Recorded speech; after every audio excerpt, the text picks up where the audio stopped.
On September 18, 1949, the British Chancellor of the Sir Stafford Cripps stood before the microphones in a packed London press room to make an announcement that would send shockwaves around the world. His voice was steady, but the words were devastating. The British pound, the currency that had dominated global commerce for over a century, the money that had financed empires and built railways on every continent, was being devalued by 30%. Overnight, the pound sterling would fall from $4.03 to $2.80. It was the largest single devaluation of a major currency in modern history. In the trading rooms of New York, the news caused panic. In the boardrooms of the City of London, there was stunned silence. For decades, the phrase "sound as a pound" had meant something.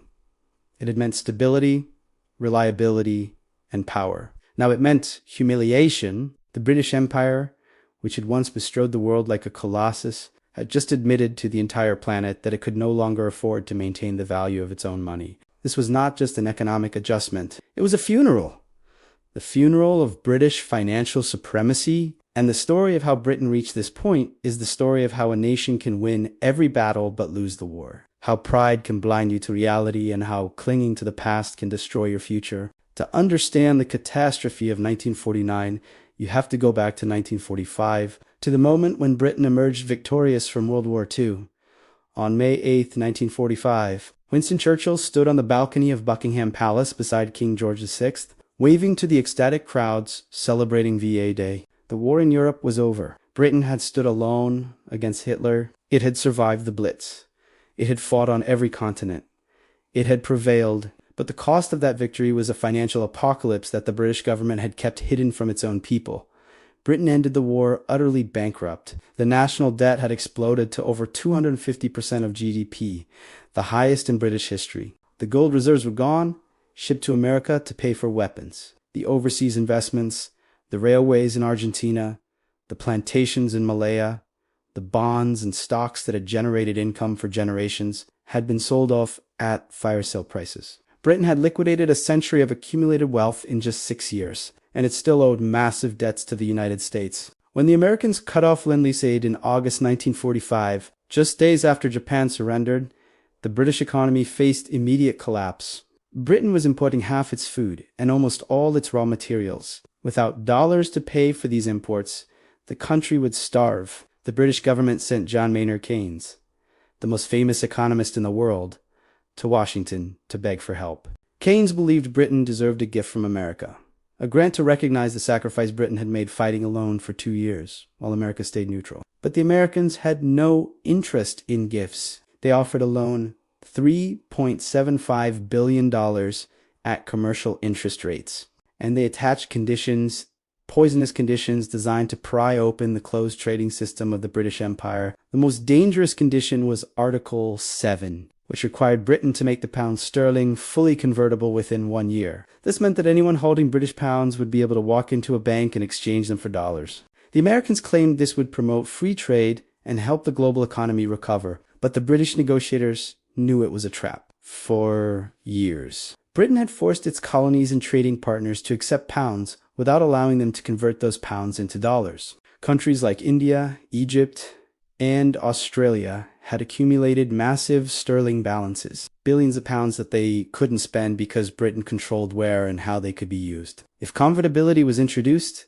all those countries would rush to dump their pounds and grab dollars. It would be a run on the pound that would drain Britain's reserves in days. Keynes fought against the condition until his health collapsed, but Britain had no choice. The alternative was starvation. Parliament approved the loan in December 1946, and the countdown to disaster began.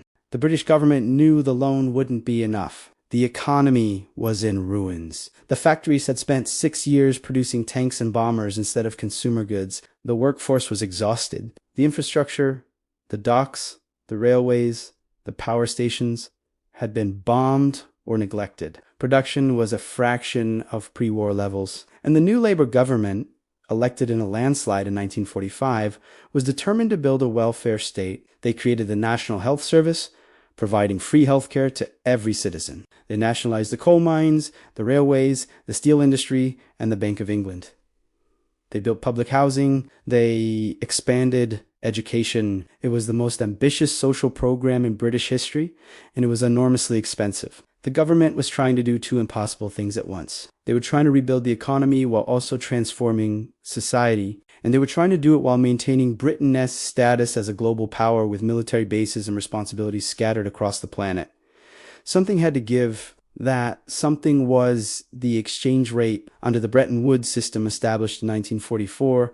Every currency was pegged to the dollar at a fixed rate. The pound was set at $4.03, the same rate it had been before the war. This rate was based not on economic reality, but on nostalgia and pride. The British elite believed that the pound should be worth what it had always been worth. To devalue would be to admit weakness, to signal decline. But the problem was that at 4.03, the pound was dramatically overvalued. British goods were too expensive for foreign buyers. A British car or a bolt of British cloth cost far more than an American or European equivalent. British exports collapsed. At the same time, imports were essential and expensive. The trade deficit exploded. The moment of truth arrived on July 15, 1947, exactly 1 year after the loan was signed. Per the agreement with the Americans, Britain made the pound sterling convertible. The result was exactly what Keynes had predicted. It was a financial massacre. The moment convertibility was announced, every country holding sterling balances stampeded to the exits. India, which had accumulated over £1 billion during the war, demanded dollars.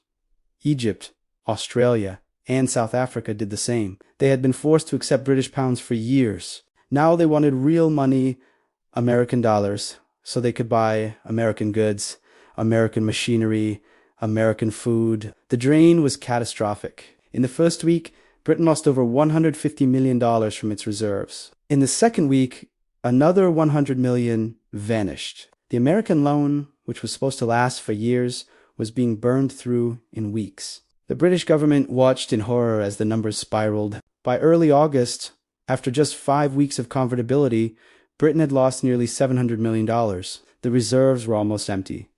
The government faced a choice. They could continue convertibility and watch the country go completely broke within days. Or they could break their promise to the Americans and suspend. On August 20th, 1947, just 5 weeks after it began, convertibility was suspended. Britain had tried to play by American rules and had been crushed. The humiliation was complete. They had burned through a huge portion of the loan for nothing. The Americans were furious, but there was nothing they could do.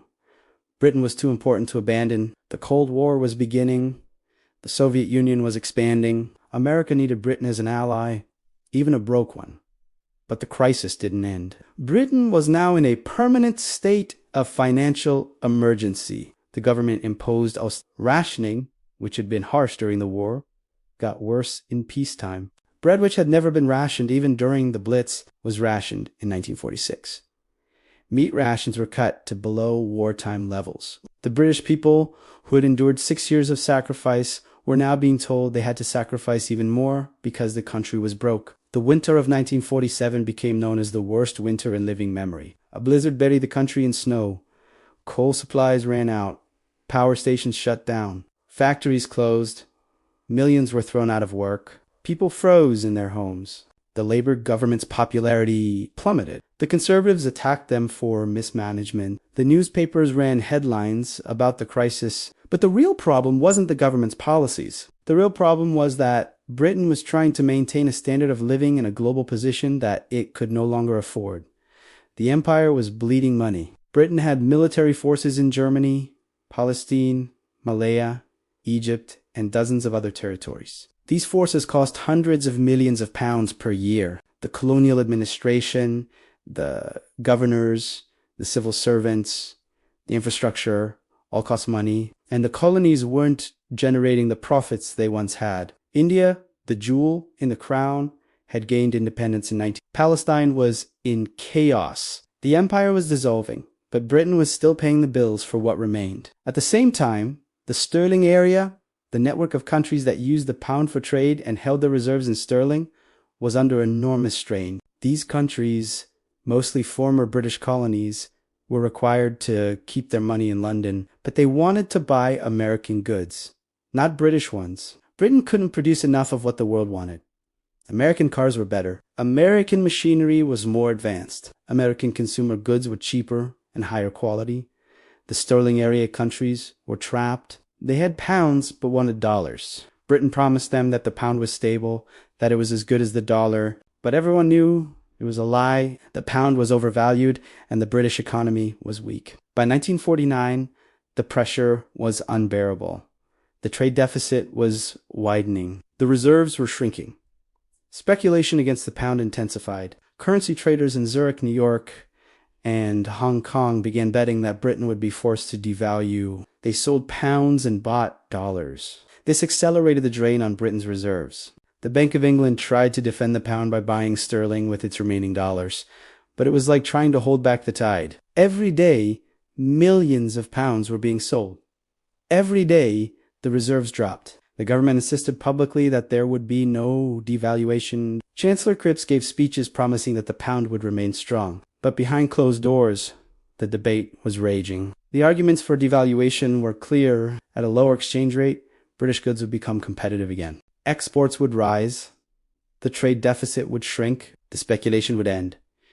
Britain could finally start to recover. But the arguments against were emotional and political. Devaluation would make imports more expensive. The cost of food, fuel, and raw materials would rise. The standard of living would fall even further. Workers would demand higher wages to compensate. Inflation would spiral, and worst of all, devaluation would be an admission of failure. It would signal to the world that Britain was no longer a first-class power. It would mean that the pound, which had been the world's reserve currency for over a century, was now just another weak currency.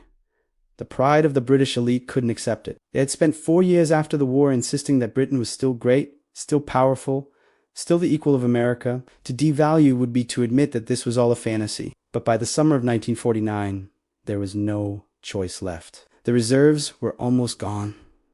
The speculation was out of control. The economy was stagnating. Something had to give. In July 1949, Chancellor Cripps flew to Switzerland for secret consultations with European finance ministers. The message was clear. Britain was going to devalue, and they wanted to coordinate with other countries to minimize the chaos. The Swiss league could lose. The speculation intensified. Everyone knew devaluation was coming. They just didn't know when or by how much. On September 18th, 1949, the announcement was made. The pound would fall from 4.03 to 2.80, a devaluation of 30%. The decision was presented as a bold move to restore Britain's competitiveness. Cripps spoke of a new beginning, of Britain adapting to the modern world, but everyone understood what it really meant. It meant that anyone holding pounds had just lost a third of their wealth overnight. It meant that imports would become 40% more expensive. It meant that Britain's purchasing power had been slashed. It meant that the British people would be poorer. The immediate reaction was chaos. Within 24 hours, over 30 countries followed Britain and devalued their own currencies. Australia, New Zealand, South Africa, and the rest of the sterling area had no choice. Their currencies were pegged to the pound. When the pound fell, they fell with it. European countries, terrified of losing export competitiveness, devalued as well. France cut the franc. The Netherlands cut the guilder. It was a competitive devaluation race to the bottom. The only major currency that didn't devalue was the American dollar, and this confirmed what everyone had suspected. The dollar had replaced the pound as the anchor of the global financial system. The world no longer looked to London. It looked to Washington. The shift in power was complete. But did devaluation work? In the short term, yes. British exports became cheaper and more competitive. The trade deficit began to shrink. The speculation against the pound ended. The immediate crisis was over. But the long-term damage was irreversible. The devaluation of 1949 destroyed what remained of the pound's credibility as a reserve currency. Countries that had held their reserves in sterling began diversifying into dollars. The sterling area, which had been a closed trading bloc centered on London, began to fracture. Countries demanded the right to use their sterling balances to buy from anyone, not just Britain. The special economic relationship between Britain and its former colonies was dissolving. Britain could no longer force them to trade on British terms. More fundamentally, the devaluation confirmed that Britain was no longer a superpower. The pretense that had been maintained since 1945, that Britain was still the equal of America and the Soviet Union, was exposed as a lie. Britain was a second-tier power dependent on American loans and goodwill. The psychological impact was profound. For generations, the British had been taught that their empire was eternal, that the pound was unshakable, that Britain ruled the waves. Now they were being told that the empire was bankrupt, that the pound was weak, and that Britain was dependent on a former colony for survival. The devaluation also accelerated the dissolution of the empire. Britain could no longer afford to maintain its global military presence. In the 1950s and 1960s, the empire was systematically dismantled. One by one, the colonies gained independence. Britain retreated from Africa, Asia, and the Middle East. The military bases were closed. The troops came home. Britain became a regional European power instead of a global hegemon. The economic consequences lasted for decades. The devaluation was followed by another in 1967, when the pound fell from 2.80 to 2.40. And in the 1970s, the pound collapsed entirely, falling to just over 1.50 against the dollar. British inflation in the 1970s reached 25%. The economy was in chaos. The unions were on strike. The lights went out. It was called the Winter of Discontent. The Britain of the 1970s was a shadow of what it had been in 1900. The workshop of the world had become the sick man of Europe. But the deeper question is, why Britain fell so far so fast? The answer lies in the choices made by the British elite in the years after World War II. They chose to maintain an empire they couldn't afford. They chose to build a welfare state while also maintaining a global military. They chose pride over pragmatism, clinging to the illusion of great power status rather than accepting the reality of their diminished position. They chose to maintain an overvalued currency to preserve prestige rather than devalue early to restore competitiveness. Every one of these choices made sense in isolation. The empire was the source of British identity. The welfare state was a moral imperative after the suffering of the war. The currency peg was a symbol of stability. But taken together, they were financially impossible. You cannot spend more than you earn indefinitely. You cannot maintain a global empire on a declining industrial base. You cannot have both guns and butter when you're broke. The tragedy is that the warning signs were visible from the beginning. Keynes had warned about convertibility. The failed experiment of 1947 had shown that the world didn't want to hold pounds. The trade deficits showed that British goods weren't competitive. But the government ignored these signals because acknowledging them would have required making painful choices. It would have meant admitting that Britain was no longer a superpower. It would have meant giving up the empire. It would have meant devaluing earlier, accepting lower living standards, and rebuilding from a position of weakness. The British elite couldn't bring themselves to do it. They convinced themselves that if they just held on a little longer, the situation would improve. They believed that British industry would recover, that the empire would stabilize, that the Americans would be more generous.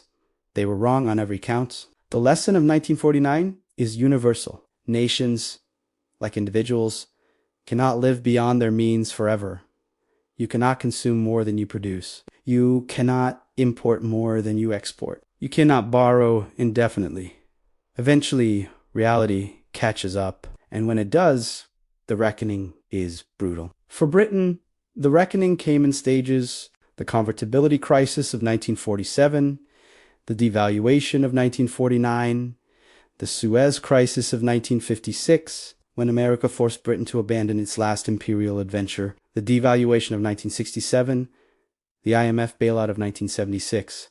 Each crisis was a step down, a further diminishment of British power and prestige. The pound sterling, which had once been the currency of global commerce, became a symbol of decline. Where once it had opened doors and commanded respect, it now inspired pity and contempt. The financial markets treated the pound as a weak currency, always vulnerable to speculation, always at risk of another devaluation. British governments spent decades trying to restore the pound's reputation, but the damage was done. Today, the pound is still traded internationally, but it is a minor currency compared to the dollar or the euro. It is the currency of a medium-sized European nation, not the currency of an empire. The City of London remains an important financial center, but it is a shadow of what it was in 1900 when it was the undisputed capital of global finance. The story of how the pound lost the world is not just a British story. It is a warning to every nation that enjoys financial dominance.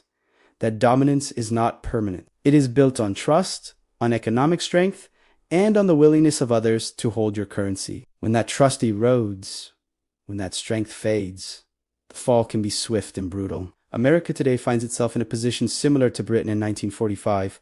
It is the dominant financial power, but it is deeply in debt. It is running massive trade deficits. It is maintaining a global military presence it can increasingly not afford. It is printing money to finance government spending. And the rest of the world is starting to ask the same questions that were asked about Britain in the 1940s. How long can this last? What happens when the music stops? The devaluation of 1949 marked the end of the British century and the beginning of the American one. But the American century is not eternal either. The dollar's dominance, like the pounds before it, rests on confidence. And confidence, once lost, is almost impossible to restore. The British learned this the hard way. On September 18th, 1949, they learned that no matter how great your history, no matter how vast your empire, no matter how proud your traditions, if you cannot pay your bills, the world will move on without you. The pound lost to the world not in a single dramatic collapse, but in a series of humiliating retreats. Each one a little more painful than the last. And the men who made the decisions, the chancellors and prime ministers and treasury officials, believed until the very end that they could restore what had been lost. They couldn't. Because once you've lost the confidence of the world, once you've admitted you can't honor your commitments, once you've devalued your currency and broken your promises, trust never fully returns. The pound survived, but it was never the same. And Britain survived, but it was never great again. Not in the way it had been. The crisis of 1949 was the moment the world realized that the British Empire was over, that the pound was just another currency, and that the future belonged to someone else. I'm Adam, and this is the Prime History Tailies channel. Subscribe now to stay ahead of the curve, because when the history books are written, you'll want to be among the few who saw it.